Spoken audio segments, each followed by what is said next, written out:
You're listening to a BGE podcast. Friends and family gather round and fire up the barbecue. Let the smoke waft and float, that's what we're gonna do. You can't deny there's nothing like friends and family and food. Don't sit still, pull out your grill, we're gonna have a barbecue. The garden is putting on. We're getting lots of stuff coming out of the garden, like tomatoes, cabbage, some cucumbers, even some corn. And I got a special guest today as well. Keeps turning, don't worry what you gotta do. Cause if you're looking, you ain't cooking. Fire up the barbecue. Fire up the barbecue.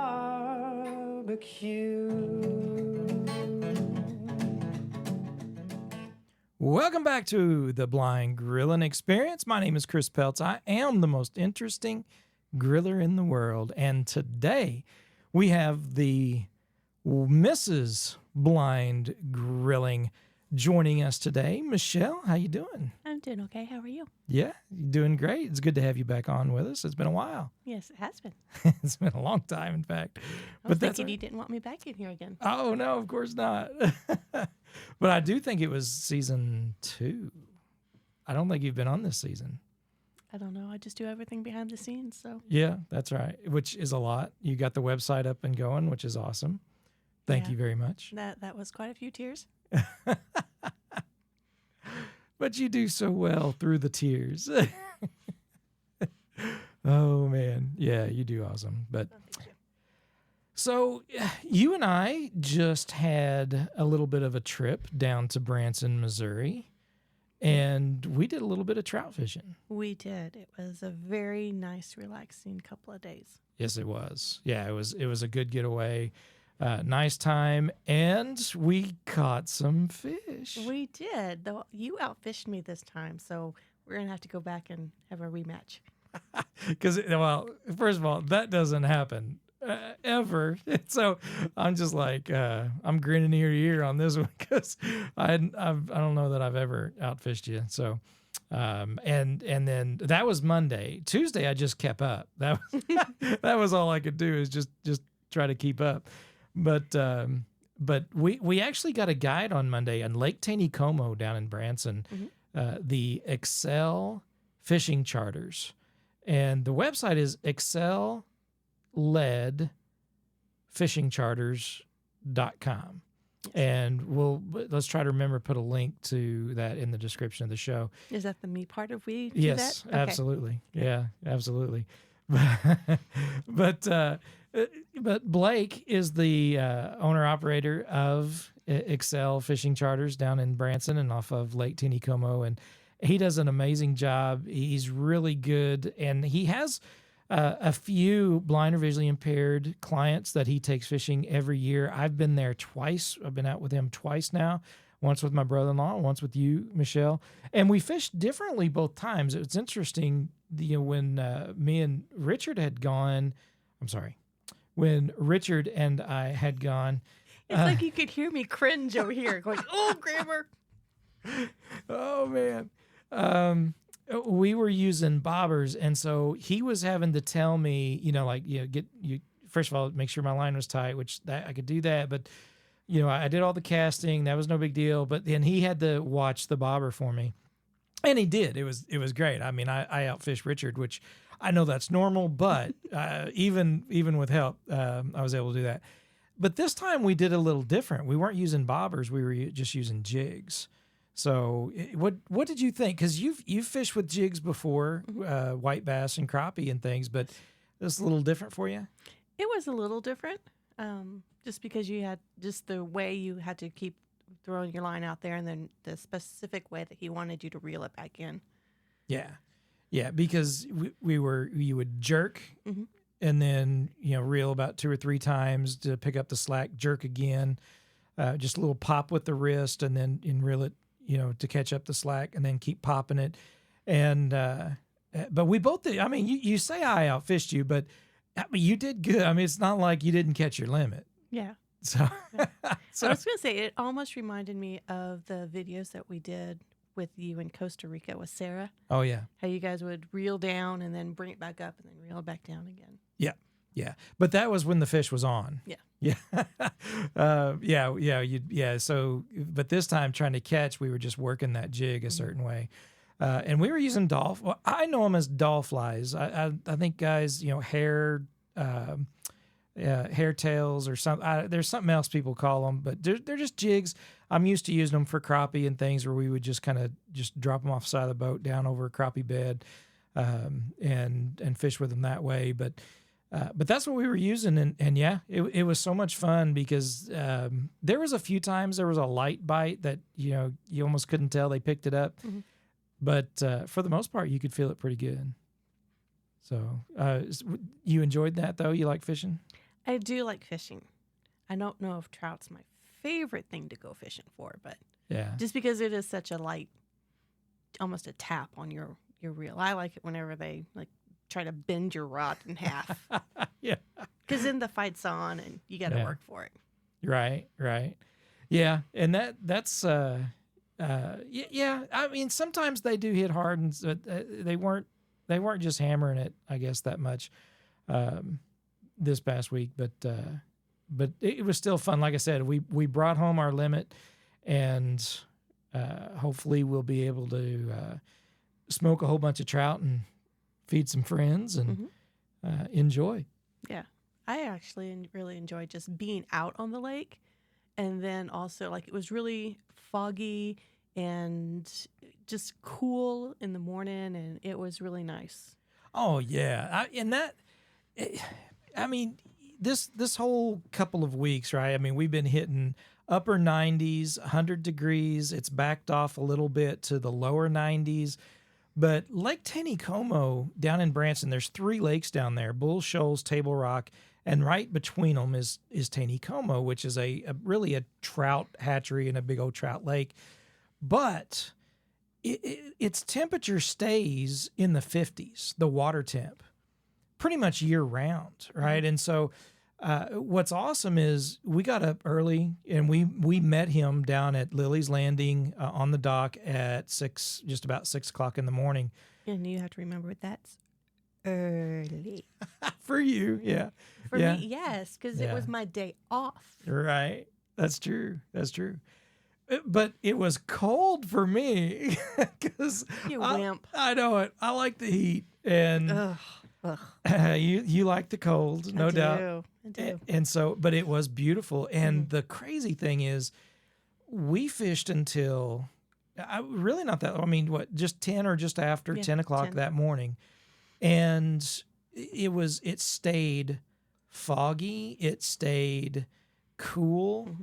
And I mean, the fog was thick. I mean, you guys were describing it to me. We were here and I heard boats go by. I just assumed you could see them. No. Yeah. Not until they were within 5 to 10 feet of you. Yeah. Yeah. It was thick. It was a crazy fog, no doubt about it.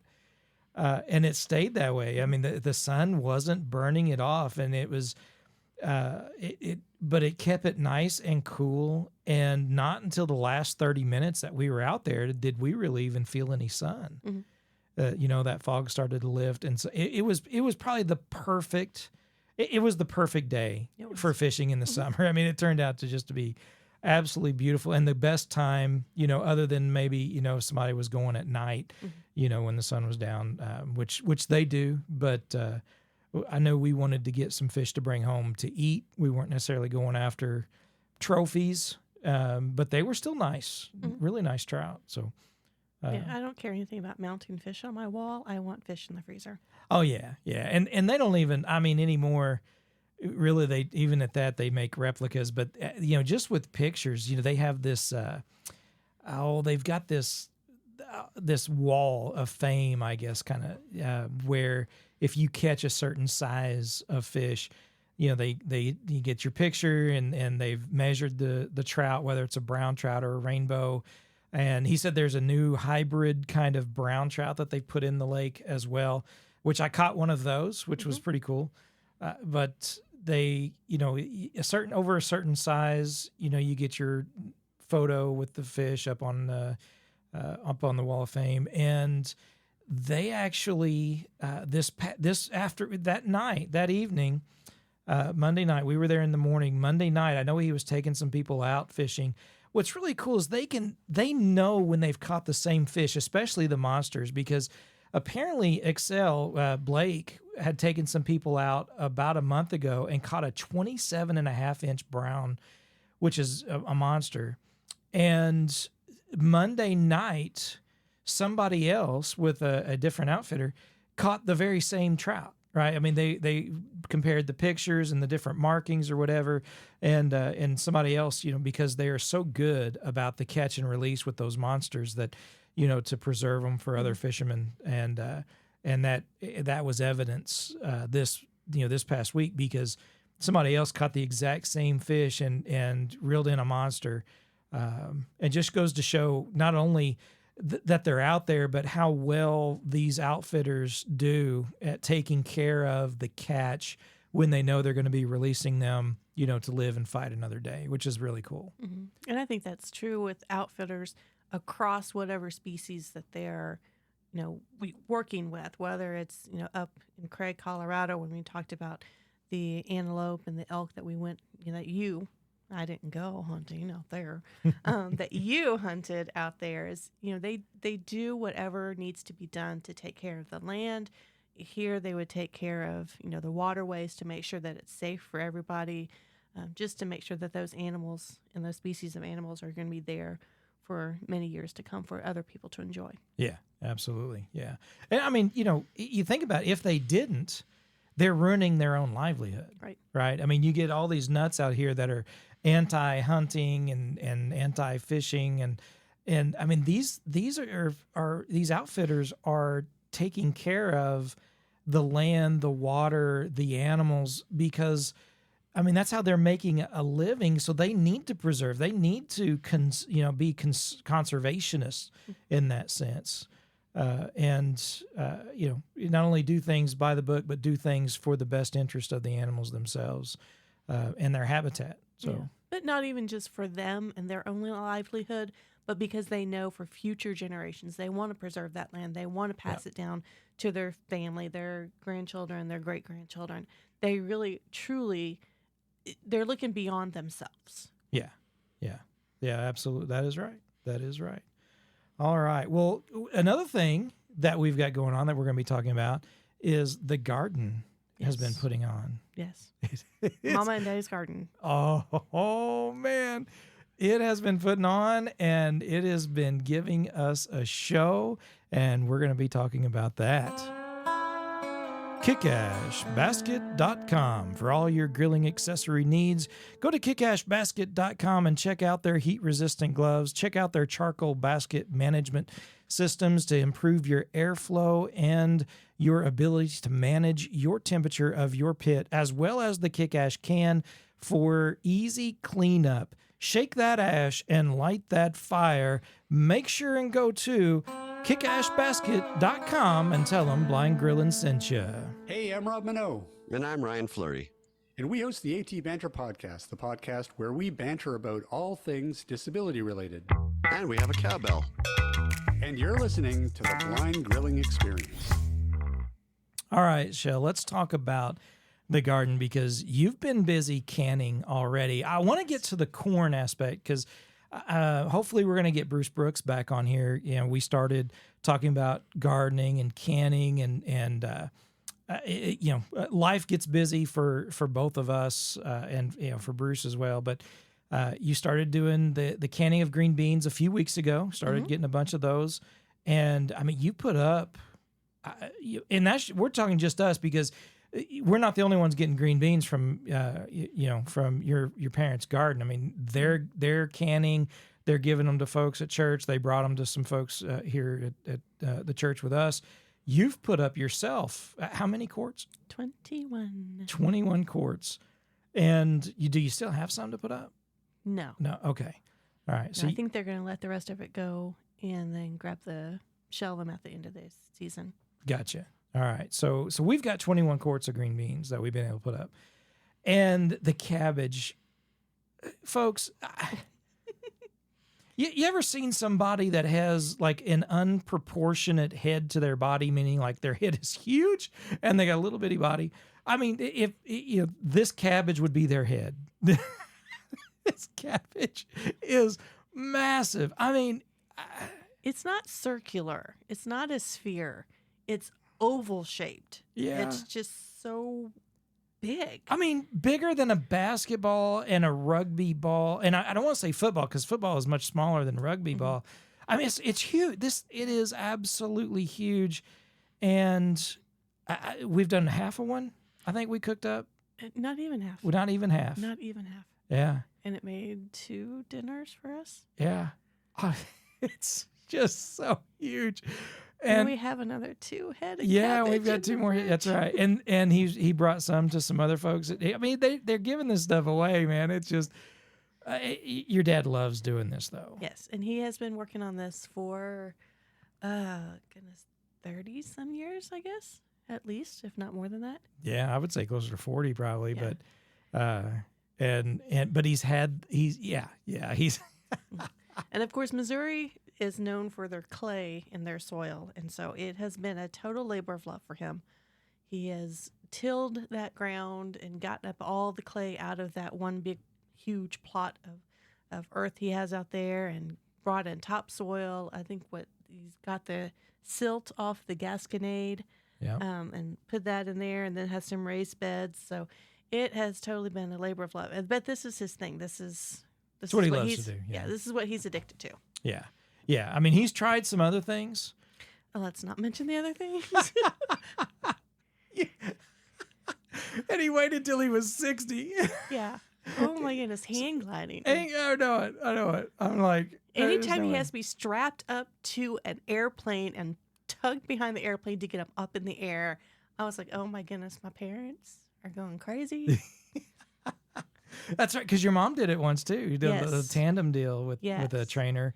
And if he wasn't deaf whenever he started going up in the airplane, I'm sure by the time he landed, he had some hearing damage. Yeah, yeah. So, and they've been whitewater rafting, they've been snowmobiling, they're all kinds, just out west a bunch in the parks and camping, and they love it. It's awesome. But even at all that, you're right. His passion is his garden, his garden, his raised beds, his greenhouse, he did aquaponics for a while. Yeah. I mean, he's into this. And I tell you what, we've got tomatoes. These are the absolute best tasting tomatoes that they're just so unbelievable and how good they are. I mean, I just eat, I just eat tomato, just slice it and eat it. Well, that's what they do too. They have tomato Absolutely. sandwiches. Yeah. Yeah. Tomato sandwich. Yeah. And of course I'm doing the keto, so I'm skipping the bread, but I'm skipping everything. I mean, I sprinkle, how'd you sprinkle something on it a couple nights ago? The smoky chipotle? Oh yeah, this little bit of smoky chipotle seasoning from Cattleman's, and that was good, but it didn't need it. Man, it was so good. Those tomatoes are awesome. I wonder if you put that truff salt or that finishing dust. Yeah, anything From would just smoking guns. just take it to the next level probably. But again, they just don't need it. I mean, they're just amazing. They're just so full of flavor. Anytime you do homegrown tomatoes, they're so much more full of flavor than what you get at the store. No doubt about it. So, which is great. But let's see. What we'll talk about the corn in just a minute. What else have we gotten? Some cucumbers, onions. Oh yeah, the onions. Yeah, you talk potent. Oh man, those onions are potent. I remember because when he brought them in, I mean, just the kitchen, the dining room, the living room, it was like, oh wow, those onions are powerful. Yeah. Just oh man, but yeah, again, full of flavor and just so good. You just can't beat fresh vegetables. Yeah. Now we freeze onions. We do. Right. And so what's kind of the process? I'm putting you on the spot because I know of all the things we talked about, like, hey, what are we going to talk about? I'd never mentioned the onions. I forgot about the onions, but I know that, we get so many of them that you freeze them. So you get them cut up, you get them diced or, however I'll put 'em big you want to put I'll them. do them in slices, and then try to get out as much of the water content as I can, and then we will get the vacuum seal bags. I'll actually still put them in. I'll sandwich them between more paper towels in there, and then vacuum seal them that way. Yeah, and then freeze them. Mm-hmm. Yeah. But you don't have to freeze them. You Right. can. My old mama, how she used to do it is, she would take the bulb and not wash it or anything, and put it in a pair of old pantyhose, and tie them up, and then put the next one in next to the, and just kind of make a ring of it. Yeah, a little then- knot that yeah. separates each onion, so they're not rotten, getting against each other and rotten. And then letting that airflow Yep. still get around them, and Put them in a dark mhm. place. yeah, Dark, and then cool. whenever you need one, you go out, you can just cut off that little bit underneath the knot, so the next one up doesn't need to, it's not damaged at all, and you just get whatever you need, and then continue on with your life. Yeah, which is great. So freezing them, putting them in pantyhose. I know it sounds funny, but it works. And, It does. For women who Yeah. run their pantyhose all the time, there's a way to recycle them. That's right. Because the run is just going to help. Yep.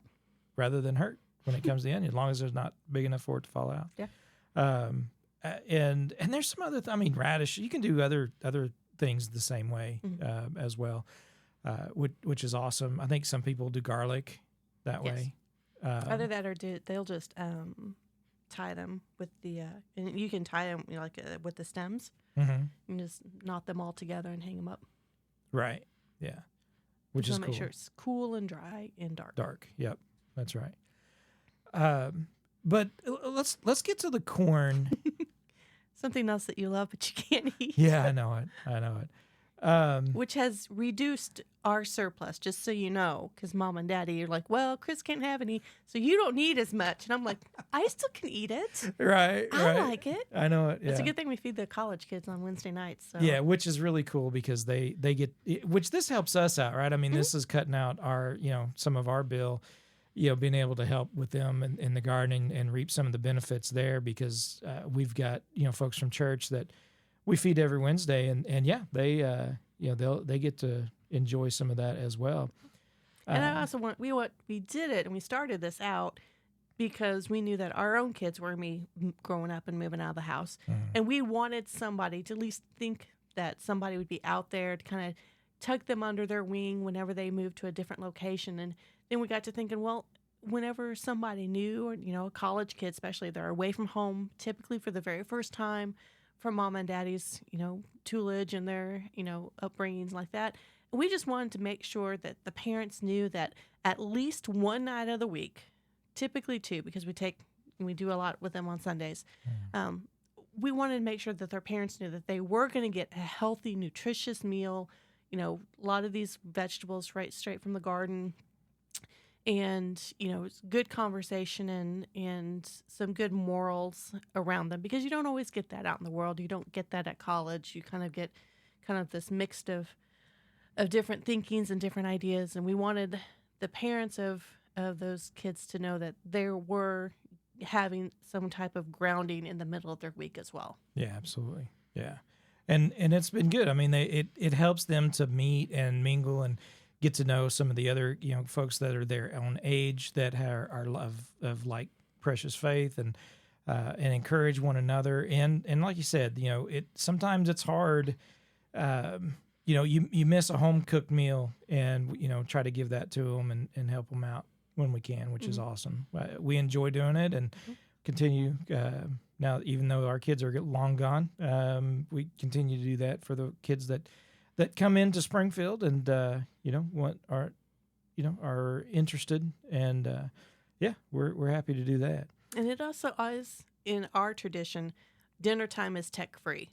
So cell phones get put away, the TV gets turned off, and people just have conversations. Whether we always agree or we disagree, we are able to have that, give and take conversation with somebody across the table. So we're not always looking down on our cell phone. We can have conversations. We can use that as interact with yes. actual person rather than a device, which is great. Right. All right, the corn. Oh man, I missed it. Folks, you got to understand this corn. there have been times when these corn cobs are so long they sag in the middle because they are so big, long, juicy, heavy, and just amazing, corn cobs. But he brought us our first round a few nights ago. We got going to go out and probably help him get some more of that. But brought still not shucked, because that's one thing that we like to do is sometimes we'll cook it in the shuck. There's several ways of preparing it. We've talked a little bit about that on the podcast, and we can deal with that some more. Well, in fact, right now let's just talk about what we're going to do with the fresh corn, right? So a lot of times we'll peel back the husk, get the silk cleaned off, which the blindkitchen.com has that silk cleaner. We're going to give that a whirl, see how that works. Get the silk off of it. And sometimes we'll soak it in water and for an hour or so. And then we'll take, get the grill nice and hot, 300, 350 or so, and put some butter, salt and pepper on it, put that husk back over the corn cob and throw it out there on the grill and grill it up. Some folks will take it off the husk altogether and they can wrap it in foil and throw it on the grill that way. But we'll just let the husk do its work and throw that on the grill and cook the corn that way. And I miss it. It's so very good. It is very good. So that's one way. And like we said, you can just wrap it in foil and do the salt, pepper, butter, and throw it on a grill that way also. But typically a lot of folks, are cooking it inside. They're going to boil it, right? And once they boiled it, they're going to pull it out and they're going to, serve it with some butter, salt, and pepper. But when it comes to putting up the excess that you have, there's two ways of doing it. And your mom did this for years. I was almost positive she didn't do it anymore. You and I have a little disagreement on this, I think. But I do know that when we first met, we had corn from both my parents, even some that we grew when I think in Kentucky was our first garden, and then Tennessee, but you were going to blanch it is what they call. Yes. Right. So you put it in boiling water. Well, I mean, you go ahead and take the Husk husk off, the silk take off. the silk off, make sure it's there's no bad spots in it, and then it was remember when I was a little girl, it was a hot, miserable day because you would get your kitchen so hot with having to do pot after pot of boiling water and putting the corn in there in the boiling water for, I want to say it's like 10 minutes. It's not very long that you had to blanch it for. And then you'd take it and put it over in the sink and have to put the ice in the sink because you have to cool it down almost immediately. Yeah, keep it from cooking. Yeah. Stop the cooking process, put it in ice water. And then from there, we made sure it was cleaned once more and let it dry out, and then put it in the bags and froze it. And froze it, yeah. And that's on the cob. If you did off the cob, that was a whole other process. Yeah. Well, let's stick with on the cob, because when I met you, I was like, what are you doing? You said that so many times whenever we first started working together. And, it's not the way Mama did it. Yeah. I know. And I didn't want to be that way. But at the same time, I was like, why are we going through all of this when it's not necessary, right? And so, I don't know, you either thought I was crazy or you didn't believe me, but you had a great relationship with my mom. Yes, she was a wonderful lady. You talked to her and she told you, no, I mean, get it off get the husk off, get the silk off, get the bad spots off, and get it cleaned and put it in a Ziploc or a vacuum sealer, seal it up and freeze it. There you go. And that was it. And that made our world so much easier. Yes. It made your world so much easier. Yes. Especially with 3 little ones running around. Yeah. And you. Yeah. Yeah, 3 little ones and me. That's it. And then we told, I was certain that we told your mom, and she started doing it and realized, yeah, it's just as good. You don't lose anything. You're not losing anything at all by not blanching it and just freezing it. And then when you go to cook it, you don't even have to thaw it, right? You just take it out, put it in the pot of water, and you bring it to a boil, and then boil it for. Now you boil because it was for you boil it for what 30 minutes, 20, right? About 20 minutes, and it's done. It's ready to eat, and it's good. I mean that's. And so putting up corn is not difficult. Now, you mentioned taking it off the cob. Yes. That is a whole different ballgame. It is. I don't remember how to do it. Yeah. All I know is it's a whole other different ball game, and sugar is involved for some reason. Really? Yeah. She puts a little bit of sugar in hers. Huh. Interesting. I know. It's not how your mama did it. Well, I don't think she ever put it up off the cob.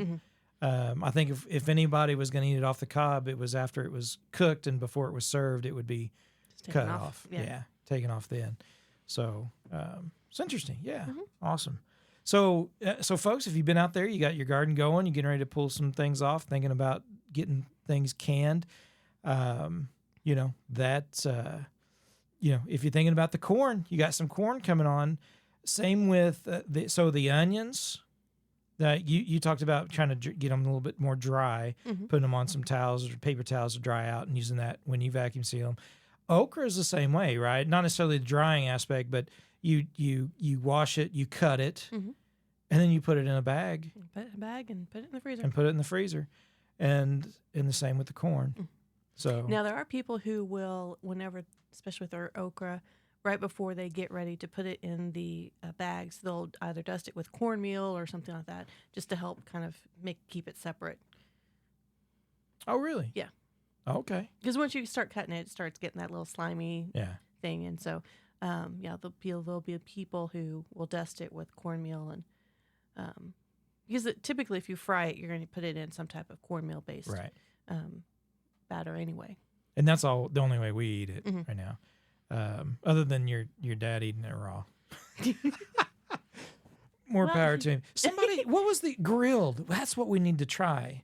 Someone told us about grilled okra. They said that if you grill it, it doesn't turn slimy. Yeah. So as soon as the okra comes on, we're gonna do a grill session of grilled okra and give that a go, and I'll be willing to try it. Okay. Absolutely. Take one for the team. That's right. That's right. Oh man, but fried okra is hard to beat. Oh for sure. my goodness, that's the way to do it. Absolutely. All right. Anything else you want to mention? Talk about?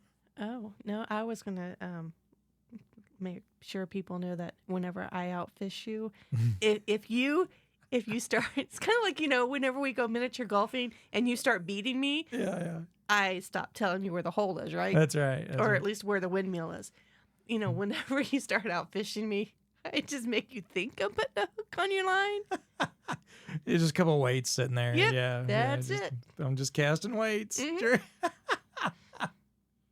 And you're like, is anything on there yet? Nope, babe, it's not there. Oh, but you didn't tell me about that little tiny fish you caught the second day. Oh man, That thing was so ugly.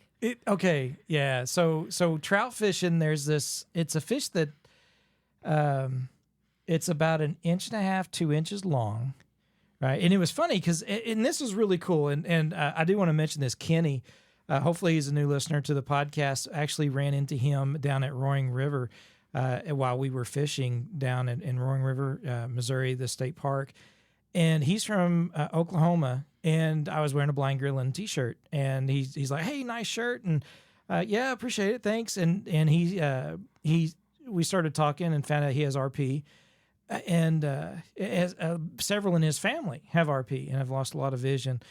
And so we got to chatting about that. While I'm talking to him, I get this bite, and I was like, "Whoa!" I jerked, and I was like, "Oh man, I missed him." So I went ahead and I reeled up my line. And I'm doing the motions with my hands right now. I don't know. It's talk with my hands. You make fun right? of me when I do that. Yeah, right. Well, that's because you're close enough. You hit me with your hands, but that's not on accident. So I reel in, and I just went to go and check and see if I had if I had to fix my bait a little bit, and I fell down, and there was this little fish, and it's called I think it's called a scud. SCUD or something like that. Sometimes I call them scopes, but I think they're called scuds. And they're this ugly, weird, prehistoric looking slimy creature that comes out of the rocks and gets your bait every once in a while. And it's great bait for trout. But yeah, I caught this little 2-inch scud fish, whatever. It was, oh man, they are so weird feeling, looking, and nasty creatures, nasty. And so so you say, hey, I caught the smallest fish on our trip. That takes a lot of talent. No, what takes talent is catching that rock that I caught. Yeah, right. I mean, anybody can catch a tree limb or a leaf or some moss. I caught a rock. Yeah, and not got hung on a rock. You reeled up a rock that was on the end of your hook. Mhm. That was great. That was great. Oh, awesome. But yeah, you're talented when it comes to that for sure. All right. Yeah, thanks for bringing up my small fish. I appreciate that. But a big shout out to Kenny. Hope he's listening as well. And definitely enjoyed meeting him and fishing down there at Roaring River, as well as on Lake Taneycomo with Excel Fishing Charters. Again, we'll try to leave a link in the description for them. If you're going to be heading to Branson, definitely check them out. It was awesome. Enjoyed it so much. And Michelle, thanks for coming on. I appreciate it. Mm-hmm. Friends and family gather round and All right, fire up folks. the barbecue. Thanks again for listening to the Blind Grilling Experience. Be sure and share it out with all your friends. Let them know about what we've got going on, some of the recipes that we're being posted on our website, blindgrilling.com. And as always, remember, folks, if you're looking, you ain't cooking. Keeps us together when life wants to tear us apart. Barbecue, no matter the weather, under the sun or the stars. Fire is burning, the world keeps turning. Don't worry what you gotta do. 'Cause if you're looking, you ain't cooking. Fire up the barbecue. Fire up the barbecue.